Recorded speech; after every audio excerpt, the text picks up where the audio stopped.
Alright guys, welcome to the latest episode. I lost count of the number. I just leave it. Welcome to the latest episode of Nerd Otaku and Friends. We have another friend with us. Friend. Hey, how you guys doing? I believe you can introduce yourself. My name is Micheal. You might know me from Incntrl Gaming. I'm here to chat with friends and discuss games. We're going to talk about our favorite games of the decade. That's 2010 to 2019. Yeah.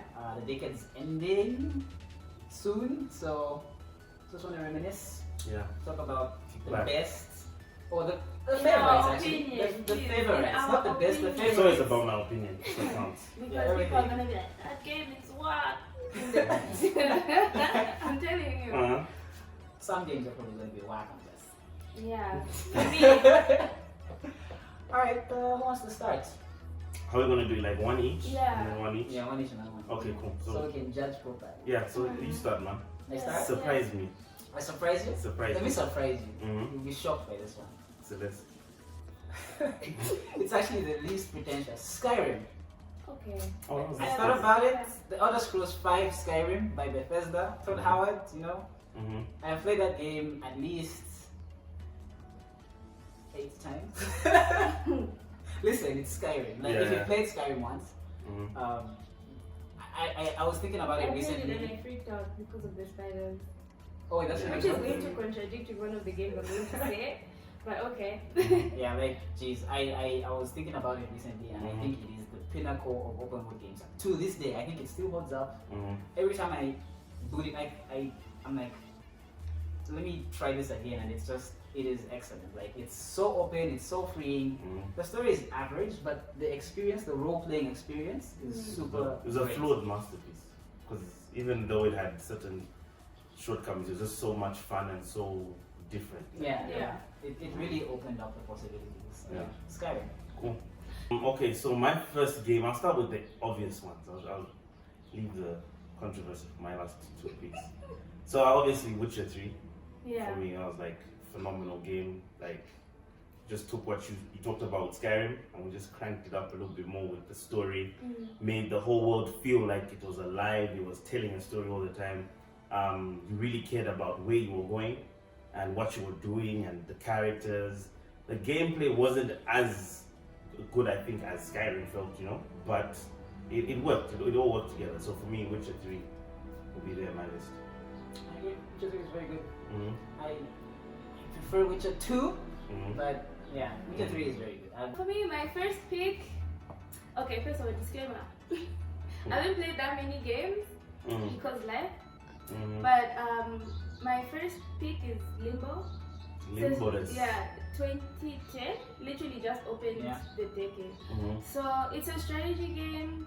It's really, really hard. There's some parts where no matter what you do, you're gonna die the first time around. Mm-hmm. And I was saying it's ironic that I stopped playing Skyrim because of spiders, because there's a giant spider Yeah. in Limbo. But it's a beautiful story. Mm-hmm. I don't want to give too much away, but basically, it's a little boy wandering around in darkness, and it's basically Limbo. Yeah. Yeah, he's trying to find his sister. Okay. Yeah, so it's a really good game. Whoever that girl is. Mm. The art style is really nice. It's actually very Reminds good. me of games like, I don't know if you've ever played Heart of Darkness, PlayStation 1. It was also a platformer I had. This guy who was just like trying to fight against his shadows and stuff. So that vibe is kind of similar, but like really done well. I'll have to look for that actually. I was stuck in Limbo for like 4 months. Mm. 4 months. Fam, it's hand-eye coordination. Like, no, It was a like, really dumb puzzle. I was just being stubborn. I guess I was overthinking it. You know, like that's what happens with puzzle games. Like I just overthink them, and then when I just like, oh, and I'm like, really? That's all. Okay. you need to step away Yeah. so that you could come back with a Breathe. fresh mind. Yeah. Exactly. But there's that part where everything is like spinning, literally spinning. What are you supposed to do? My other game would be a very personal favorite of mine. Let's hear it. Deus Ex. Human Human Revolution. Revolution. Mm. Yeah, especially the director's cut. Mm. Oh god, like, I think that game's perfect. Actually, I think it is perfect. I think it's That's a why perfect Perfect. video game. Care to explain why? Mm. The agency that it gives you, Mm-hmm. obviously like the sequels and the Dishonored, it's a what do you call this kind of game? The city crap. I remember the name, but like it's open ended. You solve the solutions in any way that you can, any way that obviously the developer will give you, but like there's multiple ways. And every time I play it again, or when I see people play on YouTube or whatever, it's like, but you can do that. We can like skip whole sections, and the game allows for that. And with the director's cut, they have like video clips or like a podcast thing, like they're playing like the narrative designer or the director will come on and say, oh, in this part I remember when we were doing this, and did you know you could do this? And I'm like, oh shit, you could do that? Yeah, like that's the story is good. Adam Jensen is such a great character. I love him so much. The only thing I'd criticize maybe is the ending part. But I get you.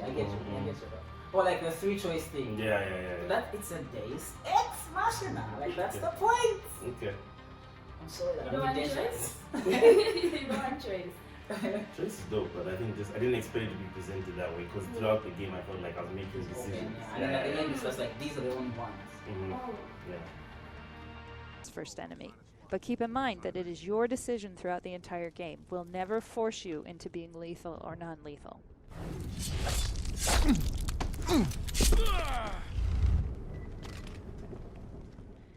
Now that he's out of the way, let's see what's peeking around that corner. Second game for me. So yeah, like you just mentioned, for me, like Mass Effect 2 was it's like one of the best games like of all time. But I'm not gonna put Mass Effect 2 because I think we all know that game is dope. It's already on the list regardless. The game I'm going for, my second game, is gonna be Dota 2. Now the reason why is because in this last decade, it really helped define a genre, a scene. Like look at how competitive that side of gaming is now. Esports have really gone up because of these types of games, and I think Dota and like League of Legends really did their part. But for me, Dota just edges over League of Legends because of the depth, the grind. I've played how many hours? 3,500 hours of this game since 2016, and I still I haven't even scratched the surface of the game just changed too. Yeah, now they've just totally changed, which is a bit frustrating. But anyway, for me, Dota definitely has to be the combat, the fact that it's we're now in a space where so many things, we're talking about microtransactions. But Dota is totally free. Every hero is free. The only thing you pay for is like cosmetics, and that's not like it changes or gives you nothing. It's just that you can flex on people. You're like, yeah, look at that set down, But otherwise, like Dota for me, like this decade, I think is one of the games I'll put on the list. Okay, for me, my next pick is Pokemon X and Y, and it was the third Pokemon game that I ever played, and I know it gets a lot of flack from the purists on Reddit, but I think it was kind of refreshing. It helped us, play with friends and get, special abilities, and it was just beautiful. It was a beautiful game. It was the first one that was not really that 3-bit, 2-bit looking. What is it? How was it? The sprite, the 2D sprites. Yeah, sprites. It wasn't as spritey. You could roller skate, and that was like the rollerblade. Yeah, it was the best. It was just a great time. It was beautiful, and it was just cute. I mean, and also it was more rewarding because it wasn't.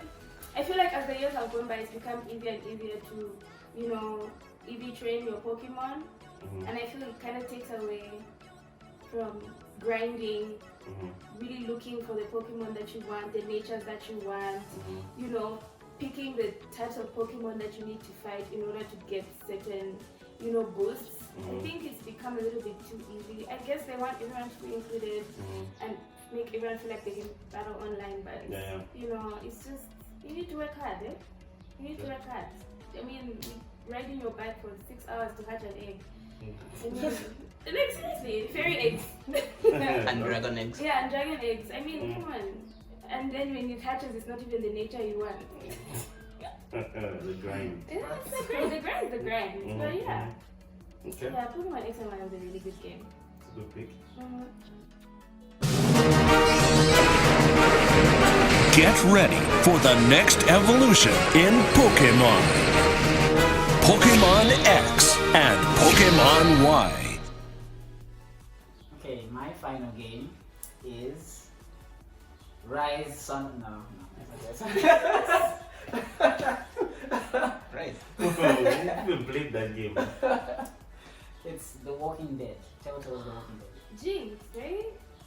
When you, Yeah, that was gonna be my last one. yeah, that's pretty cool. It was fantastic. So you can both talk about it. I love that game so much. Like I have followed it from inception to like the 2012. final episode. It was super satisfying. I was never into point and click adventure games. Like as a kid, I hated them.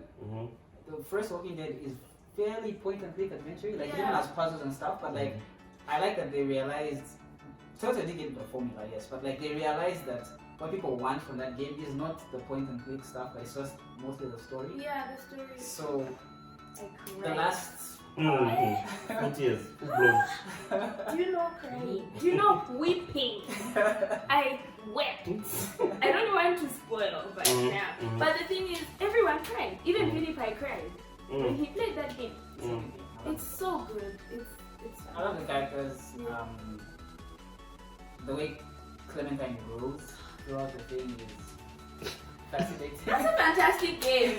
It's amazing. was watching him last episode. Do you see? Real heart-wrenching stuff. Huh? She's come a long way. Big time. I think that I know the Telltale formula like is very messed up with like just churning it out and doing the same thing over and over. But seeing what everyone else has picked up from them and doing the best, like picking out the best stuff, like character development, like side characters, even characters who are gonna appear in that episode and die in that episode are so well fleshed out that you still remember them. And there's either that in games like Detroit or Life is Strange and that stuff. I So love Life is Strange. Same. yeah, so like that's at least it left that legacy. Yeah. Okay. No, I mean I played Walking Dead games. I didn't finish or like get that far because I think there was a space. And then like you said, a lot of those games came out. I started playing the Wolf one, The Wolf Among Us. Among Us, and there was a Batman one. Then I was like, okay, it's just too many of these, so I just kind of fell off. But yeah, I think when I did play it was really good. It was different, and I cared about the choices I was making because every time they'd say, "Do you remember this?" I'm like, "Hey." Yeah. The first person who taught me about survival was Lee. What'd he teach you? How to say goodbye. So I'm gonna stay in line with genre-defining games since we're talking about a whole decade. And this game is like, in terms of what it did, it brought back a certain element of gaming, brought it back, made people cry, made people love this again, changed how developers make games, like totally changed certain franchises. And this game has to be, for me, one of my favorite games of all time, and that's Dark Souls 1. Because Dark Souls completely changed how people make games now. You look at games like Assassin's Creed, Star Wars, it's created a genre. Souls-like, Soulsborne, like, for me, the original Dark Souls was like, for me, like the perfect, like, flawed masterpiece. Like, you play a game where the story is so deep and you could totally miss it. You could be playing that game and not even know what's going on if you weren't paying attention. But when you actually like sit down and say, okay, let me watch a lore video, or let me, try and understand what's happening here. Like, it's crazy how you have so many characters in such a broken, sad place, but you're like, oh, dope, this was actually, what's the wolf's name? Sif. I Yeah. hate those games. Oh yeah, like his story. When you play the story and you get that item, spoilers, and you like start a new game plus and you have that item with you. Yeah, while, even if you while don't have fighting the Sif, plus, yeah. and Sif recognizes that item. Yeah. And So basically what they're saying is like, because the game was so open ended, and when it starts, they don't say, okay, go here or go here. It's like, Just go. If you go down there, you're getting wired. If you go there, you're getting weak. But if you go here, at least you're making a little bit. So it's up to you. That's what you guys, I'm telling you, you have to play. If you're not gonna play it, just watch a lore video. Watch a lore video, and then get back to me. That's it. Like, I can understand also from Genesis side, that thing where it's become mainstream, so it's like, oh, everyone. No, No, it's just Dark Souls, I don't want to like it, man. That's not the I don't case. mind liking it. I don't mind mainstream whatever. I'm not pretentious like that, but I mean, we should actually try. You should Let's try it. just try it. Give it a chance. It'll be fun. It'll be Get fun. past that first hurdle and then see how you feel. Yeah. It is. Or it would be a really boring video versus Dying. Dark Souls It's literally from the to my skeleton. I'll be there. I'll be there to tell you, like, no, you're doing nonsense. Stop it. Behave. Dark Souls did create a stigma though, because now it's set a standard of hard of difficult games. Yeah. Like how you say, Yeah. hey, Crash Bandicoot is the Dark Souls of platformers, or this is the Dark Souls of that. Yeah, So yeah. I guess it's difficult. It is still pretty infamous. Yeah. Because I mean, that was the whole premise of the game, but it's hard. I feel like that's But it's fair. That's the thing. You know, the funny thing is, the more you play it, it becomes easier because Yeah, it 'cause you're trains you. grinding. You get used to it. You get used to, like, now every time I walk into a room, I won't just walk in willy nilly. I'm a bit more cautious. You get trained into, you know, it's like that trial and error, like, you know.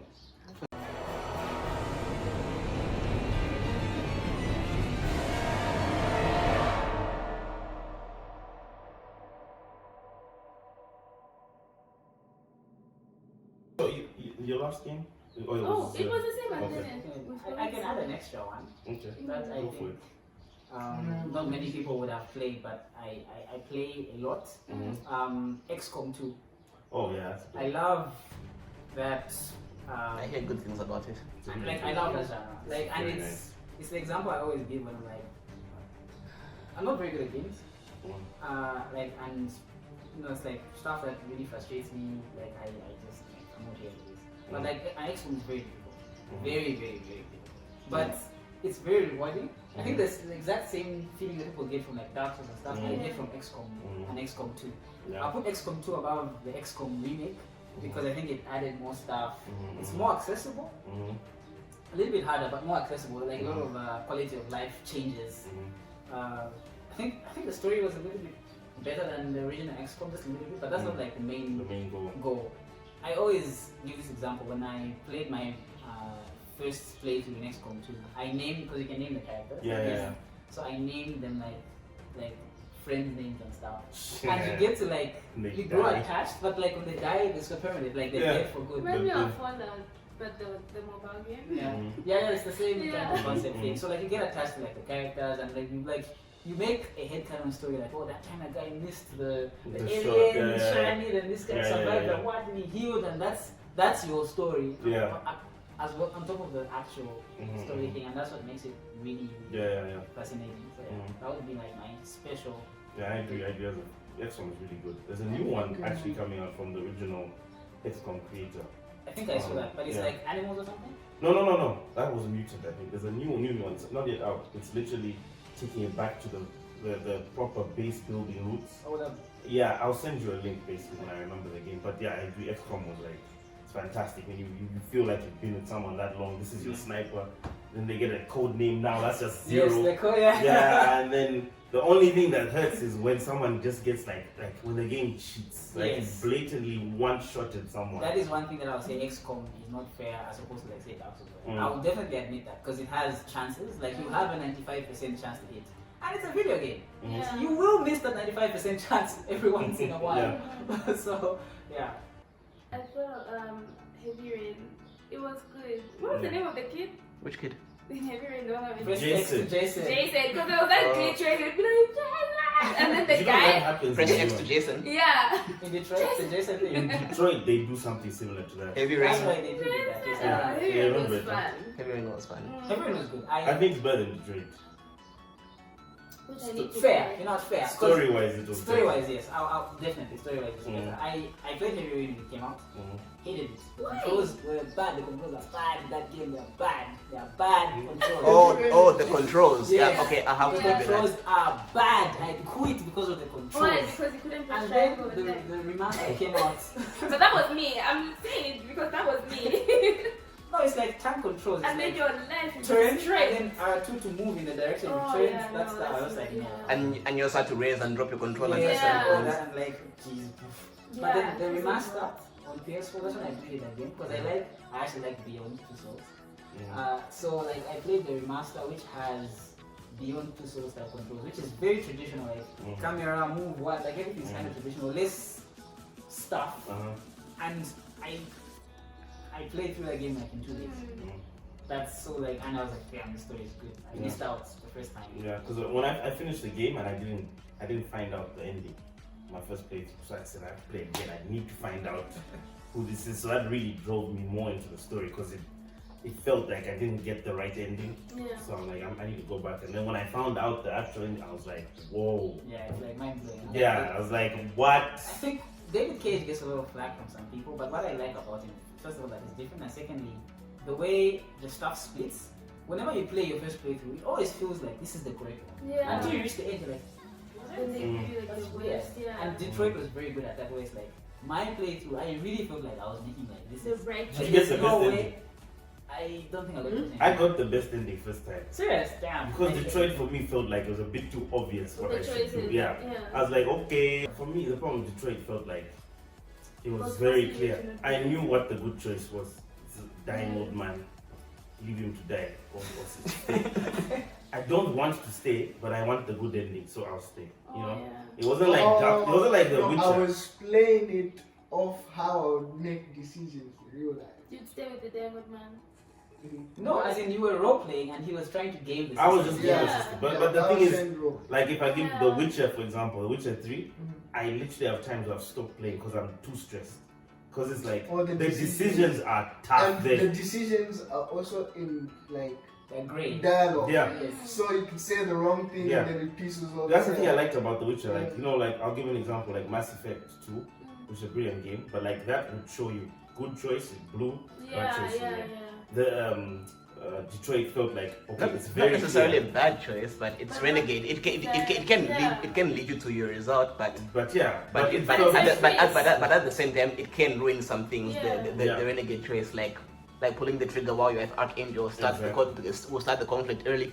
Yeah, Like but Mass that's what I'm Effect. saying. So the difference was like between that and like Detroit, with The Witcher, there are times where I'm like, dude, what should I actually do here?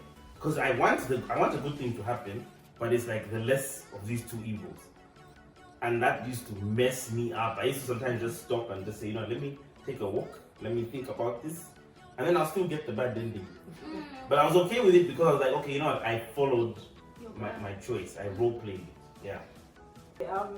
That's a fairly long list. I think we had like almost 10 games, right? At the end there? Yeah, 11 I think. 11, yeah. So definitely try one of those games. They're super cheap. Get them on PC. I think they're very cheap there. Maybe. Honorable mention, Mutant So Suspect, anyway? No? What? No, that game was bad. What? I bought that game day one. I was so excited. That game was awesome. I like the concept. Anyway, so like 11. That's 11 games. Most of them should be very cheap right now. Yeah, just try and play some of them. Give us a list of your top 3 games of the generation. That's 2010 to 2019. Yeah.